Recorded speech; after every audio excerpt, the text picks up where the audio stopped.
Court में चल रहा था तलाक का मामला। लेकिन तभी पत्नी ने जज साहब के सामने एक ऐसी शर्त रखी कि कोर्टरूम में मौजूद वकील, लोग और यहां तक कि खुद जज साहब भी अपनी कुर्सी से हिल गए। दिल्ली के 30 हजारी कोर्ट में तलाक के एक मामले की सुनवाई चल रही थी। जज साहब ने अपनी नजर फाइलों से उठाकर सामने खड़ी महिला को देखा। श्रीमती प्रिया शर्मा, क्या आप अपने पति राजेश शर्मा से तलाक के लिए सहमत हैं? कोर्टरूम में एक खामोशी छा गई। सबकी निगाहें प्रिया पर थीं। प्रिया ने एक गहरी सांस ली और अपने अंदर की सारी हिम्मत बटोरकर बोली, जी जज साहब, मैं तलाक देने को तैयार हूं, लेकिन मेरी एक शर्त है। जब तक वह शर्त नहीं मानी जाएगी, मैं तलाक के कागजों पर दस्तखत नहीं करूंगी। इस एक वाक्य ने कमरे की ऊब को एक झटके में तोड़ दिया। वकीलों ने एक दूसरे की तरफ देखा। राजेश का चेहरा सफेद पड़ गया। न्यायाधीश अशोक कुमार अपनी कुर्सी पर तनकर सीधे बैठ गए। उन्होंने हैरानी से अपनी भवें सिकोड़ी। उनके लंबे करियर में उन्होंने बहुत कुछ देखा था, लेकिन इस तरह की स्थिति पहली बार आई थी। उन्होंने अपना चश्मा नाक पर और ऊपर चढ़ाते हुए पूछा, शर्त? कैसी शर्त? प्रिया की नजरें सीधे जज साहब की आंखों में देख रही थीं। उसकी आवाज अब कांप नहीं रही थी। उसमें एक ऐसी दृढ़ता थी जो किसी ज्वालामुखी के फटने से पहले की शांति जैसी थी। तलाक के कागजों पर दस्तखत करने से पहले मैं अपने पति के साथ उनके कमरे में एक पत्नी के पूरे अधिकार से एक आखिरी रात बिताना चाहती हूं। यह सुनते ही कोर्ट रूम में जैसे विस्फोट हो गया। राजेश का चेहरा शर्म और गुस्से से तमतमा गया। वहां खड़े लोगों के मुंह खुले के खुले रह गए। राजेश के वकील अपनी कुर्सी से लगभग उछल पड़े। Objection my Lord, on objection. यह क्या बेहूदगी है? यह मांग पूरी तरह से अतार्किक, गैर कानूनी और शर्मनाक है। यह अदालत नहीं, कोई तमाशा बना दिया गया है। मेरी मुवक्किल की छवि खराब करने की यह एक सोची समझी साजिश है। यह अदालत का कीमती समय बर्बाद करने की कोशिश की जा रही है। मैं अपील करता हूं कि इस बेतुकी मांग को तुरंत। शांत रहिए मिस्टर चड्ढा। न्यायाधीश की भारी आवाज ने उन्हें चुप करा दिया। उनकी अनुभवी आंखें प्रिया के चेहरे को पढ़ने की कोशिश कर रही थीं। श्रीमती शर्मा, जज साहब ने गंभीरता से कहा, आप जो मांग रही हैं वह बहुत ही असामान्य है, लेकिन मैं यह जानना चाहता हूं कि इस अजीब शर्त के पीछे की वजह क्या है। मैं आपको मौका देता हूं कि आप बिना किसी डर के अपनी बात रखें। ऐसा क्या हुआ है आपके साथ? प्रिया की सिसकियां अब खुलकर बाहर आने लगी। जज साहब, वजह है मेरी 5 साल की शादी। 5 साल, यानी कि 1826 दिन। और इन 5 सालों में मेरे पति ने मुझे कभी अपनी पत्नी नहीं समझा। मैं इस घर में एक बहू बनकर आई थी, लेकिन एक नौकरानी बनकर रह गई। जज साहब समझ गए कि यह मामला सिर्फ एक तलाक का नहीं, बल्कि एक औरत के अस्तित्व और सम्मान का है। उन्होंने राजेश की तरफ देखा, जिसका सिर शर्म से झुका हुआ था। फिर प्रिया बोली, जज साहब, आज से 5 साल पहले मैं 25 साल की एक लड़की थी, जिसकी आंखों में हजारों सपने थे। मेरी शादी राजेश से तय हुई। राजेश एक मल्टीनेशनल कंपनी में अच्छी पोस्ट पर थे। मेरे माता पिता ने अपनी हैसियत से बढ़कर खर्च किया था। कर्ज उठाकर मुझे दहेज दिया था। उन्हें लगा था कि उनकी बेटी राज करेगी। प्रिया एक पल को रुकी, जैसे उन यादों को फिर से जी रही हो। शादी की रात, हर लड़की की तरह मैंने भी बहुत सपने देखे थे। लाल रंग की भारी बनारसी साड़ी पहनी थी। मेरे हाथों में मेहंदी रचाई थी। मैं घूंघट डाले बिस्तर पर बैठी उनका इंतजार कर रही थी। मेरा दिल जोर जोर से धड़क रहा था। कोर्ट रूम में बैठे लोग यह बातें सुनकर एक दूसरे की ओर देखने लगे। फिर प्रिया ने कहा, रात के करीब 1 बजे राजेश कमरे में आए। उनके चेहरे पर कोई उत्साह नहीं था, कोई खुशी नहीं थी। उन्होंने दरवाजा बंद किया और सीधे अलमारी की तरफ बढ़े। उन्होंने अपने कपड़े निकाले और मुझसे कहा, देखो प्रिया, मैं तुमसे कुछ कहना चाहता हूं।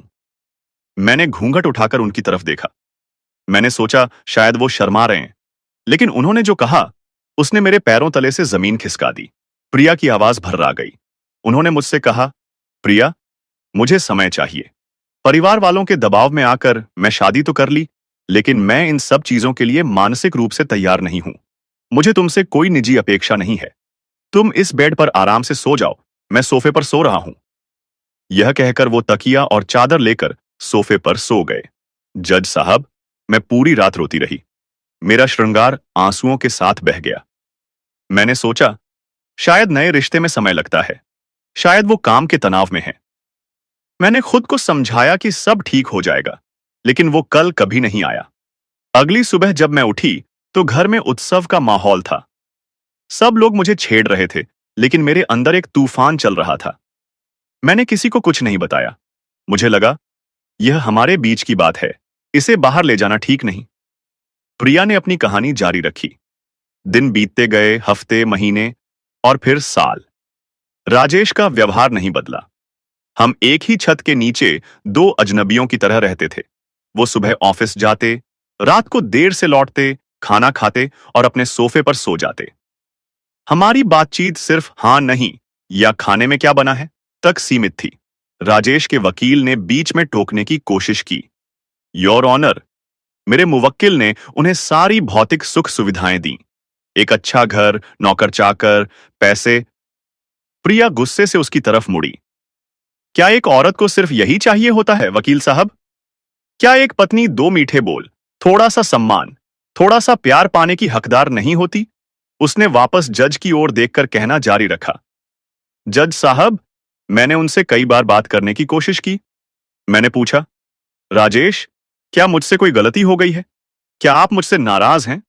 अगर आपको कोई बात पसंद नहीं है तो बताइए, मैं खुद को बदल लूंगी। वो हमेशा एक ही जवाब देते, नहीं प्रिया, ऐसा कुछ नहीं है, बस मुझे थोड़ा समय चाहिए, प्लीज मुझ पर दबाव मत डालो। उनका यह थोड़ा समय एक कभी न खत्म होने वाला इंतजार बन गया था। मैं उनके लिए सिर्फ एक होममेकर थी, एक परफेक्ट बहू थी। उनके कपड़े प्रेस करना, उनका पसंदीदा खाना बनाना, घर को साफ सुथरा रखना, उनके माता पिता की सेवा करना। मैंने एक आदर्श पत्नी और बहू होने का हर फर्ज निभाया। मैंने सोचा शायद मेरे प्यार और सेवा से उनका दिल पिघल जाए, लेकिन कुछ नहीं बदला। बदले में मुझे मिला तो सिर्फ अकेलापन और एक ऐसी खामोशी जो मुझे खाने को दौड़ती थी। उनके दोस्त घर आते थे तो राजेश दुनिया के सबसे अच्छे पति होने का नाटक करते थे। वो मेरे साथ मुस्कुराकर बात करते, मेरी तारीफ करते। मैं भी उनके सामने एक आदर्श पतिव्रता, खुशहाल पत्नी होने का नाटक करती थी। लेकिन जैसे ही मेहमान दरवाजे से बाहर जाते, हमारे चेहरों पर लगे मुखौटे उतर जाते और घर की वही खामोशी मुझे निगलने लगती। मैंने कितनी बार उनसे कहा, चलिए कहीं बाहर घूमने चलते हैं, कोई फिल्म देख आते हैं। उनका जवाब हमेशा तैयार रहता, नहीं, मन नहीं है, अगले हफ्ते चलेंगे। लेकिन वो अगला हफ्ता कभी नहीं आया। शादी के एक साल बाद से ही मेरे मायके से फोन आने शुरू हो गए। मेरी मां पूछती, बेटा, खुशखबरी कब सुना रही है? मैं क्या कहती उनसे? मैं कैसे बताती कि हमारे बीच पति पत्नी का कोई रिश्ता ही नहीं है? मैं बहाने बनाती, मां, अभी वो करियर पर ध्यान दे रहे हैं, राजेश को अभी बच्चे नहीं चाहिए। प्रिया का गला रुंध गया। यह झूठ मुझे अंदर ही अंदर खोखला कर रहा था। किसी भी शादी समारोह या पारिवारिक कार्यक्रम में जाना मेरे लिए एक सा की तरह था। रिश्तेदार, पड़ोसी, जान पहचान वाले सब एक ही सवाल पूछते, प्रिया, गोद कब भरेगी तुम्हारी? कुछ औरतें तो मेरे पेट को ऐसे घूरती थीं जैसे एक्सरे कर रही हों। उनकी सहानुभूति भरी नजरें मुझे तीरों की तरह चुभती थीं। लोग कानाफूसी करते थे, जरूर इसी में कोई कमी होगी, देखने में तो हट्टी कट्टी है, फिर क्या बात है, आजकल की लड़कियों का खान पान ही ऐसा है। अरे, कहीं कोई इलाज विलाज क्यों नहीं करवाती? जज साहब, मैं हर रोज मर रही थी। उस रात मैंने हिम्मत करके राजेश से बात की। मैंने कहा, राजेश, लोग बातें बनाते हैं, अगर कोई मेडिकल प्रॉब्लम है तो हमें एक बार डॉक्टर से सलाह लेनी चाहिए, इसमें शर्म की कोई बात नहीं है। यह सुनते ही वो भड़क गए। वो पहली बार मुझ पर इतनी जोर से चिल्लाए थे, तुम्हें क्या लगता है मुझ में कोई कमी है? मैंने कहा ना, मुझे अभी बच्चे नहीं चाहिए, बस। आगे से ये बात कभी मत करना मुझसे।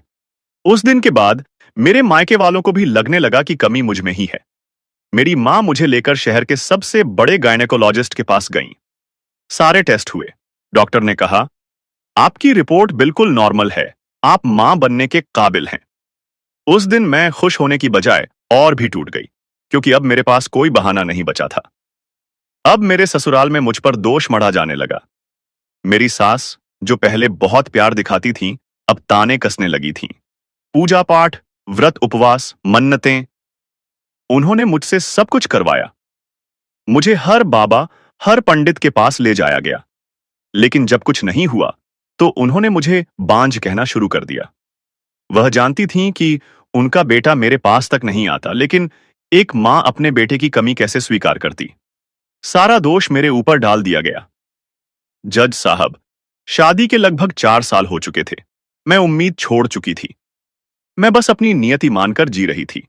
एक दिन राजेश ऑफिस से लौटे तो बहुत खुश थे। उनके हाथ में एक गिफ्ट बॉक्स था। मेरा दिल एक पल के लिए धड़क गया। मैंने सोचा, शायद आज कुछ बदलेगा। मेरे मन में उम्मीद जगी थी जज साहब। मुझे लगा कि शायद आज रात राजेश मुझे वह गिफ्ट देंगे। शायद आज वे अपने इतने वर्षों के ठंडे व्यवहार के लिए माफी मांगेंगे और मुझे अपनी बाहों में ले लेंगे। मैं भी जल्दी जल्दी तैयार होने चली गई। मैंने अपनी सबसे सुंदर साड़ी पहनी, मेकअप किया। मैं जब तैयार होकर बाहर आई तो मैंने देखा कि वो गिफ्ट उठाकर बाहर जा रहे थे। मैंने कांपती आवाज में पूछा, आप आप कहीं जा रहे हैं? और ये किसके लिए है?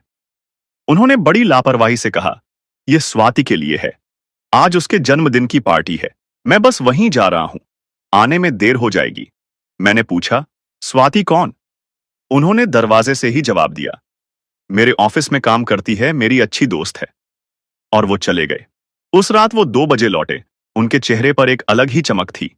एक ऐसी संतुष्टि थी जो मैंने पिछले 3 सालों में कभी नहीं देखी थी। उनके कपड़ों से एक अनजानी लेडीज परफ्यूम की महक आ रही थी। उस दिन मेरे दिल में शक का बीज पड़ा। मैंने छानबीन शुरू की। एक दिन हिम्मत करके उनका फोन चेक किया, जो मैंने आज तक कभी नहीं किया था। मुझे उनका पासवर्ड पता था क्योंकि एक बार उन्होंने ही मेरे सामने खोला था। फोन में स्वाति के नाम से नंबर सेव था। उनकी चैट तस्वीरों और प्यार भरे संदेशों से भरी पड़ी थी। I love you, miss you, साथ में घूमते फिरते हंसते मुस्कुराते हुए तस्वीरें। यह सब पढ़कर मेरे हाथ कांपने लगे। मेरा सिर चकराने लगा। जज साहब, वो सिर्फ दोस्त नहीं थे। राजेश मेरे साथ धोखा कर रहे थे। वो जिस प्यार, अपनेपन और साथ के लिए मुझे पिछले 3 सालों से तरसा रहे थे, वो किसी और पर लुटा रहे थे। अब मैं समझ गई कि वो रात को टहलने के बहाने कमरे से बाहर बालकनी में क्यों चले जाते थे। वो देर रात तक स्वाति से फोन पर बात करते थे। जिस आदमी के लिए मैं इतने सालों से रो रही थी, वह किसी और के साथ अपनी जिंदगी के सबसे खुशी के पल बिता रहा था। उस रात मैं सो नहीं पाई। मेरे अंदर गुस्सा, दर्द और अपमान का एक लावा उबल रहा था। अगले दिन जब राजेश ऑफिस के लिए तैयार हो रहे थे, मैंने उन्हें रोका। मैंने कहा, राजेश, मुझे आपसे कुछ बात करनी है। उन्होंने वहीं रटा रटाया जवाब दिया, प्रिया, मुझे देर हो रही है, शाम को बात करते हैं। लेकिन मैंने कहा, नहीं, बात अभी होगी। स्वाति कौन है? मेरा सवाल सुनकर उनके चेहरे का रंग उड़ गया। उन्होंने हकलाते हुए कहा, वो मेरी दोस्त है। मैंने कहा, सिर्फ दोस्त? या वो जिसकी वजह से आपने मुझे आज तक छुआ तक नहीं? जज साहब, उस दिन पहली बार राजेश की आंखों में मैंने डर देखा। डर सच के बाहर आने का। वो चुप हो गए। उनकी चुप्पी उनका इकरार थी। मैं चीख पड़ी, क्यों क्यों किया मेरे साथ ऐसा? अगर किसी और से प्यार करते थे तो मुझसे शादी ही क्यों की? मेरी जिंदगी क्यों बर्बाद की? उन्होंने धीमी आवाज में कहा, मैं घर वालों को मना नहीं कर सका। वो स्वाति के लिए कभी राजी नहीं होते क्योंकि वो दूसरी जाति की है। मैंने सोचा था कि शादी के बाद मैं तुम्हें सब बता दूंगा, लेकिन हिम्मत नहीं हुई। हिम्मत नहीं हुई। मैं पागलों की तरह हंसने लगी। सालों तक एक औरत को धोखे में रखने के लिए हिम्मत चाहिए होती है, राजेश। उसे सच बताने के लिए नहीं। आपने सिर्फ मुझे नहीं, अपने मां बाप को भी धोखा दिया है। मैंने पूछा, तो अब क्या? क्या आप उससे शादी करना चाहते हैं? उन्होंने सिर झुकाकर कहा, हां, मैं तुमसे तलाक चाहता हूं। जज साहब, उस दिन मेरे सारे सपने, मेरा सारा सब्र, सब कुछ टूट कर बिखर गया। मैं एक ऐसे रिश्ते को बचाने की कोशिश कर रही थी जो कभी था ही नहीं। जब मैंने तलाक की बात से इनकार कर दिया तो राजेश ने अपनी मां को सब कुछ बता दिया। मुझे लगा था कि एक औरत होने के नाते, एक मां होने के नाते वो मेरा दर्द समझेंगी, लेकिन मैं गलत थी। एक दिन मेरी सास मेरे कमरे में आई। उन्होंने बड़े प्यार से मेरे सिर पर हाथ फेरा और कहा, बेटा, मुझे सब पता चल गया है। राजेश ने जो किया वो गलत है, लेकिन अब जो हो गया सो हो गया। मैंने उम्मीद से उनकी तरफ देखा। उन्होंने कहा, देख बेटा, तू तो हमारी बेटी जैसी है। हम तेरा बुरा नहीं चाहते, लेकिन राजेश की खुशी भी तो देखनी है। वो स्वाति के बिना नहीं रह सकता। और सच कहूं तो वंश भी तो आगे बढ़ाना है। तुझसे तो इतने साल में कुछ हुआ नहीं। उनके शब्द मेरे सीने में खंजर की तरह चुभ गए। वो जानती थीं कि कमी मुझ में नहीं, उनके बेटे में है। फिर भी वो सारा दोष मुझ पर मढ़ रही थीं। उन्होंने कहा, तू समझदार है, तू राजेश को तलाक दे दे। इसे एक बुरे सपने की तरह भूल जा। जज साहब, उस दिन मैं समझ गई कि इस घर में मेरा कोई नहीं है। ये सब लोग अपने बेटे की अय्याशियों और गलतियों पर पर्दा डालने के लिए मेरा इस्तेमाल कर रहे थे। उस दिन मैंने फैसला किया कि मैं इतनी आसानी से हार नहीं मानूंगी। मैं लड़ूंगी, अपने सम्मान के लिए, अपने बर्बाद हुए 5 सालों के लिए। प्रिया वापस वर्तमान में आ गई। उसने अपने आंसू पोंछे और उसकी आवाज में अब एक नई ताकत थी। जज साहब, घर आकर मैंने एक अच्छे वकील से संपर्क किया और तलाक का केस फाइल कर दिया। मैंने गुजारा भत्ता और संपत्ति में अपने हिस्से की मांग की। जब राजेश को यह पता चला तो वो और उनके परिवार वाले बौखला गए। राजेश ने मुझे फोन करके कहा, तुमने कभी एक पैसा नहीं कमाया, तुम्हें किस बात की एलिमनी चाहिए? उस दिन मैंने उसे जवाब दिया, राजेश, मैंने 5 साल तुम्हारे घर में बिना तनख्वाह वाली नौकरानी की तरह काम किया है। मैंने तुम्हारी मां की सेवा की, घर को संभाला। ये गुजारा भत्ता नहीं, मेरी 5 साल की मेहनत की पगार है, जो मैं तुमसे ब्याज समेत वसूल करूंगी। मेरा बदला हुआ रूप देखकर वो हैरान रह गया। फिर इन लोगों ने अपनी असलियत दिखाई। इन्होंने कोर्ट में यह साबित करने की कोशिश की कि मेरा किसी और के साथ अवैध संबंध है, इसलिए राजेश मेरे साथ यह रिश्ता नहीं निभाना चाहते थे। इन्होंने मुझ पर चरित्रहीन होने का आरोप लगाया। जिस औरत ने 5 साल तक अपने पति का इंतजार किया, उसे ही कैरेक्टर लेस साबित करने की कोशिश की गई। इन्होंने मुझे इतना तोड़ा, इतना अपमानित किया कि मैं अंदर से मर गई, लेकिन मैं खड़ी रही। आज जब हमारा रिश्ता खत्म होने जा ही रहा है, तो मैंने यह शर्त रखी। यह शर्त किसी शारीरिक सुख या वासना के लिए नहीं है, जज साहब। प्रिया की आवाज अब कोर्टरूम में गूंज रही थी। राजेश ने मुझे 5 साल तक यह महसूस कराया कि मैं किसी के प्यार के काबिल नहीं हूं। मेरी यह शर्त मेरे टूटे हुए आत्मसम्मान को जोड़ने की एक कोशिश है। मैं तलाक से पहले एक रात के लिए खुद को बताना चाहती हूं कि मैं एक संपूर्ण औरत हूं। मैं चाहती हूं कि राजेश एक रात के लिए ही सही मुझे अपनी पत्नी माने, उसी अधिकार से जो उसने 5 साल पहले समाज के सामने मुझे दिया था। मैं उस घर से एक ठुकराई हुई औरत बनकर नहीं, बल्कि एक पत्नी बनकर विदा लेना चाहती हूं। यह मेरे स्वाभिमान की लड़ाई है। प्रिया की बातें सुनकर कोर्टरूम में कई महिलाओं की आंखें नम हो गईं। यह शर्त राजेश शर्मा के उस अहंकार को तोड़ने के लिए है जो सोचते हैं कि वो पैसे और धोखे से कुछ भी कर सकते हैं और एक औरत की जिंदगी को रौंद कर आगे बढ़ सकते हैं। मैं चाहती हूं कि उस रात उन्हें अपनी हर गलती का एहसास हो। वो मेरी आंखों में वो दर्द देखें जो उन्होंने मुझे 5 सालों तक दिया है। मैं चाहती हूं कि जब वो अगली सुबह उठें तो उनके दिल पर एक ऐसा बोझ हो जो उन्हें जिंदगी भर याद दिलाए कि उन्होंने एक जीती जागती, सपनों से भरी लड़की की आत्मा की हत्या की है। यह मेरा बदला नहीं है जज साहब, यह मेरा न्याय है। मेरे उन 5 सालों का हिसाब जो अब कभी लौट कर नहीं आएंगे। कोर्टरूम में गहरा, भयावह सन्नाटा था। हर कोई प्रिया की बातों से स्तब्ध था। जज साहब ने राजेश की तरफ देखा, जो पसीने से तरबतर था और दीवार को घूर रहा था। मिस्टर शर्मा, क्या आपको कुछ कहना है? राजेश का वकील फिर खड़ा हुआ। योर ऑनर, यह सब मनगढ़ंत कहानी है। यह सिर्फ पैसे ऐंठने की एक चाल है। यह महिला मेरे मुवक्किल को ब्लैकमेल कर रही है। यह शर्त अवैध और अनैतिक है। इसे तुरंत खारिज किया जाना चाहिए।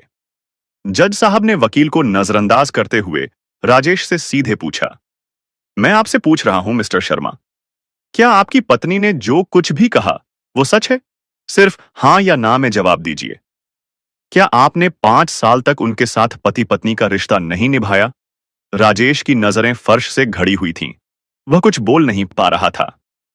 जवाब दीजिए, जज साहब की आवाज गूंजी। राजेश ने कांपती, लगभग सुनाई न देने वाली आवाज में कहा, जी हां। क्यों? क्योंकि क्योंकि मैं स्वाति से प्यार करता था। और क्या यह सच है कि आप शादीशुदा होते हुए भी मिस स्वाति के साथ रिश्ते में थे, उनके पास जाते थे, उनके साथ समय बिताते थे? राजेश चुप रहा। प्रिया चीखी, बोलो राजेश, बताओ इस अदालत को कि तुमने मेरे हिस्से का हर पल, हर खुशी, हर अपनापन किसे दिया है? राजेश ने लगभग फुसफुसाते हुए कबूल किया। हां, इस कबूलनामे ने केस का रुख ही बदल दिया। राजेश का वकील भी चुपचाप अपनी कुर्सी पर बैठ गया। अब कहने को कुछ नहीं बचा था। जज साहब कुछ देर गहरी सोच में डूबे रहे। फिर उन्होंने कहा, यह मामला बहुत जटिल है। मैं कोई भी फैसला देने से पहले मिस स्वाति से बात करना चाहूंगा। यह सुनकर राजेश और उसके वकील के होश उड़ गए। योर ऑनर, लेकिन उनका इस केस से क्या लेना देना? लेना देना है वकील साहब।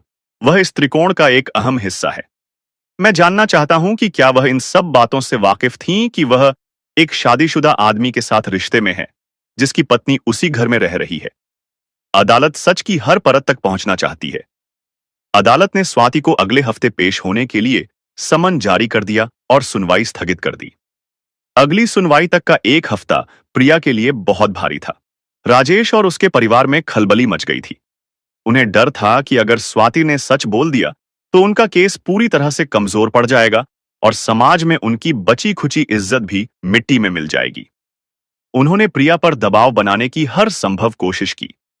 राजेश के पिता ने प्रिया के पिता को फोन करके धमकी दी, अपनी बेटी को समझा लो, वरना अच्छा नहीं होगा। हमारी पहुंच कहां तक है तुम जानते नहीं हो। उसकी सास ने उसे फोन करके भावनात्मक रूप से ब्लैकमेल करने की कोशिश की। बेटा, घर की बात को सड़क पर क्यों ला रही है? जो हुआ सो हुआ। तू अपनी शर्त वापस ले ले, हम तुझे मुंह मांगा पैसा देंगे। खुद राजेश ने उसे कई मैसेज भेजे। प्रिया, प्लीज स्वाति को बीच में मत लाओ, उसकी कोई गलती नहीं है। तुम जो कहोगी मैं करने को तैयार हूं। तुम्हें कितना पैसा चाहिए? बस ये केस वापस ले लो। लेकिन प्रिया अब वो पुरानी डरी सहमी लड़की नहीं थी। 5 सालों के अपमान और कोर्ट की लड़ाई ने उसे पत्थर बना दिया था। उसने किसी फोन का जवाब नहीं दिया, किसी मैसेज का रिप्लाई नहीं किया। वह जानती थी कि यह उसकी लड़ाई का आखिरी पड़ाव है और अब वह पीछे नहीं हट सकती। अगली सुनवाई पर कोर्ट रूम खचाखच भरा हुआ था। सबकी नजरें कटघरे में खड़ी स्वाति पर थीं। वह एक आधुनिक, आत्मविश्वास से भरी, कामकाजी लड़की थी। लेकिन आज उसके चेहरे पर घबराहट और उलझन साफ दिखाई दे रही थी। न्यायाधीश ने उससे पूछा, मिस स्वाति, क्या आप राजेश शर्मा को जानती हैं? जी, हम साथ काम करते थे। क्या आप जानती हैं कि वो शादीशुदा हैं? स्वाति ने एक नजर राजेश पर डाली और फिर कहा, हां, अब जानती हूं। अब जानती हैं? इसका क्या मतलब है? स्वाति ने गहरी सांस ली। जज साहब, राजेश ने मुझे बताया था कि उसकी शादी हुई है, लेकिन वह एक मृत रिश्ता है। उसने कहा था कि उसकी पत्नी मानसिक रूप से अस्थिर है, झगड़ालू है और उसे टॉर्चर करती है। उसने कहा था कि वो सालों से अलग रह रहे हैं, बस कानूनी तौर पर तलाक का इंतजार कर रहे हैं। उसने मुझे यकीन दिलाया था कि वो जल्द ही तलाक लेकर मुझसे शादी कर लेगा। ये प्रिया के लिए भी एक नया और चौंकाने वाला खुलासा था। राजेश ने सिर्फ उसे ही नहीं, स्वाति को भी धोखे में रखा था। उसने दोनों की जिंदगियों के साथ खेला था। स्वाति की आंखों में आंसू आ गए। मुझे यहां आकर ही पता चला कि प्रिया जी बिल्कुल स्वस्थ हैं और वो 5 साल से उसी घर में रह रही हैं, एक पत्नी के हक का इंतजार कर रही हैं। राजेश ने मुझसे झूठ बोला। अगर मुझे सच का जरा भी अंदाजा होता तो मैं कभी इस रिश्ते में आगे नहीं बढ़ती। मुझे माफ कर दीजिए प्रिया जी। मैं भी एक औरत हूं, मैं आपका दर्द समझ सकती हूं। मेरे साथ भी धोखा हुआ है। स्वाति का यह बयान राजेश के ताबूत में आखिरी कील साबित हुआ। राजेश का पूरा झूठ बेनकाब हो चुका था। सबूतों और गवाहों के बयान सुनने के बाद जज साहब ने अपनी आंखें बंद कर लीं, जैसे पूरे मामले को अपने जहन में तौल रहे हों। कोर्टरूम में पिन ड्रॉप साइलेंस था। कुछ देर बाद उन्होंने अपनी आंखें खोली और प्रिया की ओर देखा। प्रिया जी, मैं आपकी शर्त के पीछे का दर्द, अपमान और सालों की छटपटाहट समझ सकता हूं। एक औरत के लिए इससे बड़ा अपमान नहीं हो सकता। लेकिन कानून अपनी तमाम सीमाओं के साथ आपको वह हक नहीं दे सकता जो आप मांग रही हैं। आपकी वह शर्त तो पूरी नहीं हो सकती। यह सुनकर प्रिया का चेहरा उतर गया। उसे लगा कि वह हार गई। फिर जज साहब ने प्रिया से कहा, प्रिया जी, मैं आपसे एक सवाल पूछना चाहता हूं। हां जज साहब, अगर राजेश आपकी शर्त मान भी ले तो क्या आपको सच में संतुष्टि मिलेगी? प्रिया चुप हो गई। क्या जबरदस्ती का प्यार प्यार होता है? प्रिया के आंसू निकल आए। आप इस आदमी से अभी भी प्यार करती हैं? प्रिया ने धीमी आवाज में कहा, नहीं जज साहब, अब नफरत करती हूं। तो फिर आप इसके साथ एक रात क्यों बिताना चाहती हैं? न्यायाधीश के सवाल ने प्रिया को सोचने पर मजबूर कर दिया। जज साहब, मैं मैं नहीं जानती। प्रिया की आवाज कांप रही थी। शायद मैं सिर्फ यह साबित करना चाहती थी कि मैं भी एक औरत हूं, मेरी भी जरूरतें हैं। जज साहब ने उसे अपने करीब बुलाया और अपनी आवाज को बेहद नरम और निजी करते हुए कहा, बेटी, मैं अब आपसे एक जज की हैसियत से नहीं, एक पिता की हैसियत से यह बात कह रहा हूं। मेरी भी एक बेटी है, लगभग आपकी ही उम्र की। उन्होंने अपनी दराज से अपना बटुआ निकाला और उसमें से एक मुस्कुराती हुई लड़की की तस्वीर निकालकर प्रिया की ओर बढ़ाई। यह मेरी बेटी आरुषि है। 3 साल पहले उसका भी तलाक हुआ था। उसका पति उसे मानसिक और शारीरिक रूप से प्रताड़ित करता था, उसके आत्मसम्मान को रोज कुचलता था। जब वो तलाक लेकर टूटे हुए दिल के साथ घर आई तो वो पूरी तरह बिखर चुकी थी। उसे लगता था कि उसकी जिंदगी खत्म हो गई। वो कई दिन तक अपने कमरे से बाहर नहीं निकली। जज साहब की आवाज में एक पिता का दर्द और गर्व दोनों था। एक दिन मैंने उसके पास बैठकर उससे कहा, बेटा, किसी इंसान का तुम्हें छोड़ देना तुम्हारी कहानी का अंत नहीं है। यह तुम्हारी अपनी कहानी लिखने की एक नई शुरुआत है। तुम्हारा वजूद, तुम्हारी खुशी किसी और के होने या न होने की मोहताज नहीं है। तुम एक सोने का पिंजरा छोड़कर आई हो, अब तुम्हारे सामने उड़ने के लिए पूरा आसमान है। प्रिया बेटा, आज मेरी बेटी अपना खुद का एक बुटीक चलाती है।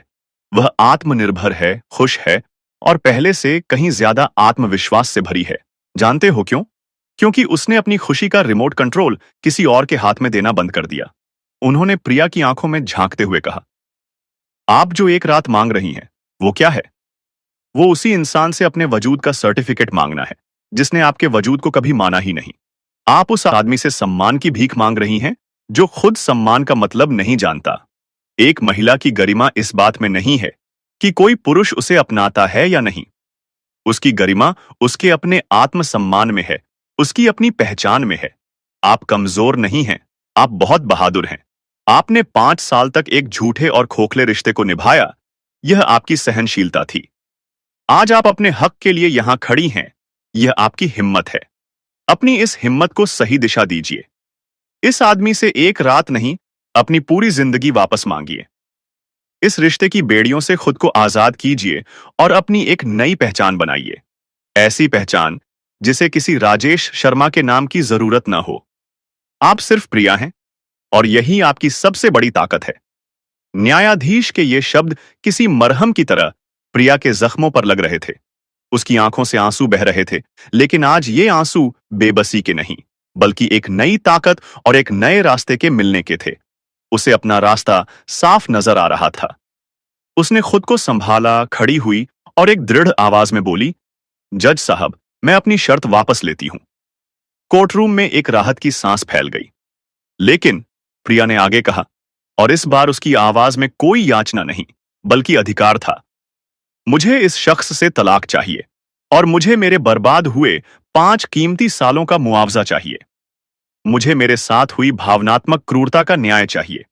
इसके बाद जो हुआ वह कोर्ट के इतिहास में एक मिसाल बन गया।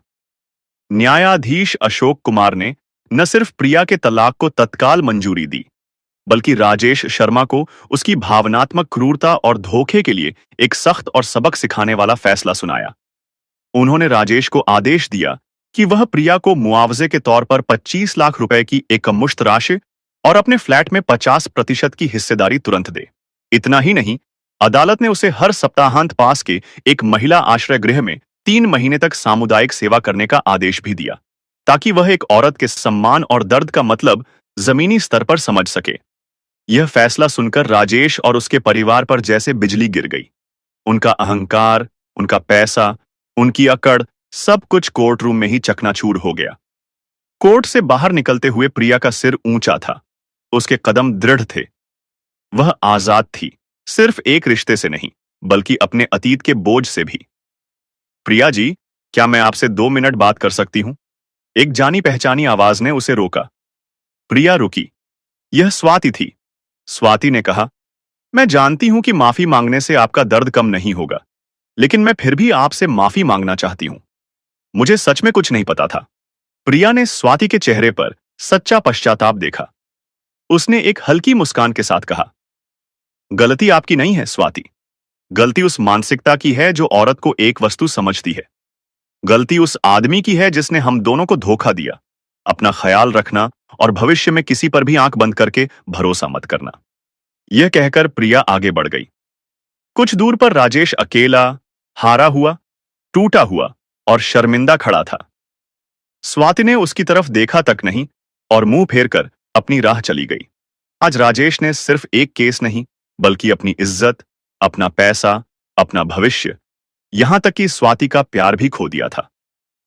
प्रिया ने अपने परिवार के साथ एक नई मंजिल की ओर कदम बढ़ाए। ये उसके स्वाभिमानी जीवन की शुरुआत थी। वह अब किसी की अधूरी दुल्हन नहीं, बल्कि एक पूर्ण स्त्री थी। तो दोस्तों, जज साहब ने जो फैसला सुनाया, क्या वो सही था? अपनी राय कमेंट बॉक्स में जरूर लिखें और यह भी बताएं कि आप हमारी कहानियां भारत के किस शहर से सुन रहे हैं।